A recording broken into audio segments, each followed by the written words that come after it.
অর্থাৎ ইব্রাহিম আলাইহিস সালাম তার পুত্র ইসমাঈলকে জবাই করার জন্য আর ইসমাঈল আলাইহিস সালাম জবাই হওয়ার জন্য যখন পূর্ণ প্রস্তুতি গ্রহণ করা হয়েছে, একেবারেই প্রস্তুত। এই আয়াতের তাফসীরগুলোর মধ্যে, তাফসীরের কিতাবের মধ্যে লেখেন যে ইব্রাহিম আলাইহিস সালাম যখন তার সন্তান ইসমাঈল আলাইহিস সালামকে জবাই করার জন্য ছুরি চালিয়ে দিয়েছে, জবাই হয়ে যাবে, ধারালো, তীক্ষ্ণ ধারালো ছুরি যখন তার পুত্রের গলায় চালিয়ে দিয়েছে, আল্লাহ তাআলা দেখতেছেন যে এই মুহূর্তে ছুরি চালাইলে কুরবানি হয়েই যাবে, জবাই হয়েই যাবে।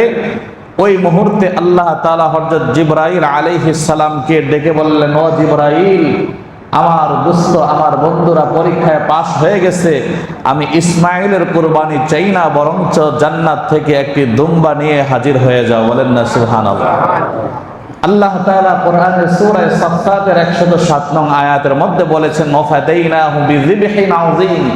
যখন তারা জবাই করা এবং হওয়ার জন্য প্রস্তুত হয়ে গেছে, তখন আল্লাহ তাআলা জান্নাত থেকে উত্তম একটি জন্তু দুম্বা পাঠিয়ে দিয়েছেন। সুবহানাল্লাহ।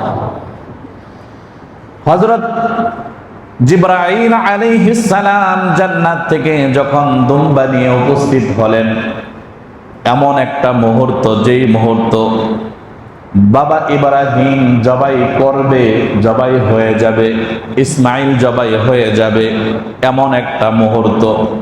যদি এই মুহূর্তের মধ্যে ইব্রাহিম আলাইহিস সালামকে বাধা দেওয়া না হয়, তাহলে জবাই হয়ে যাবে, বা তারা আল্লাহ তাআলার হুকুম পালন করার জন্য কি পরিমাণে প্রস্তুতি গ্রহণ করেছেন, এই অবস্থাটা দেখে হযরত জিবরাইল আলাইহিস সালাম বলে উঠলেন, আল্লাহু আকবার, আল্লাহু আকবার। অর্থাৎ আল্লাহ মহা, আল্লাহ সবচেয়ে বড়, আল্লাহ সবচেয়ে বড়।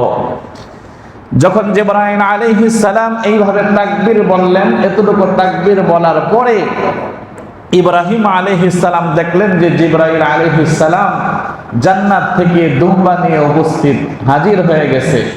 তার সন্তানের পরিবর্তে দুম্বা কুরবানি দেওয়ার জন্য দুম্বা নিয়ে উপস্থিত হয়ে গেছে জিবরাইল আলাইহিস সালাম।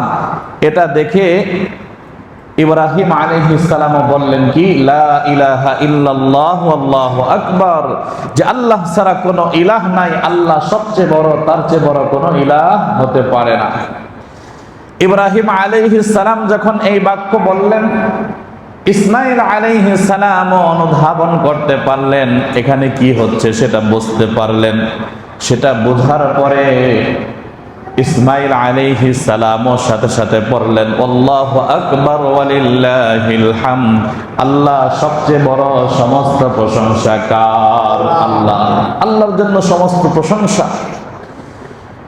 তো এই যে কুরবানির এই ঘটনা থেকে জিবরাইল আলাইহিস সালামের বাক্য, ইব্রাহিম আলাইহিস সালামের বাক্য এবং ইসমাঈল আলাইহিস সালামের জবান থেকে উচ্চারিত বাক্য, এই বাক্যগুলো আল্লাহ রাব্বুল আলামিনের কাছে এত পছন্দনীয় হয়ে গেল, এত পছন্দনীয় হয়ে গেল যে আল্লাহ রাব্বুল আলামিন এর পরবর্তী সকলের জন্য, সকল উম্মতের জন্য এই বাক্যটাকে বিশেষভাবে এই 5 দিনের মধ্যে 5 ওয়াক্ত নামাজের পরে পড়া ওয়াজিব করে দিলেন। সুবহানাল্লাহ।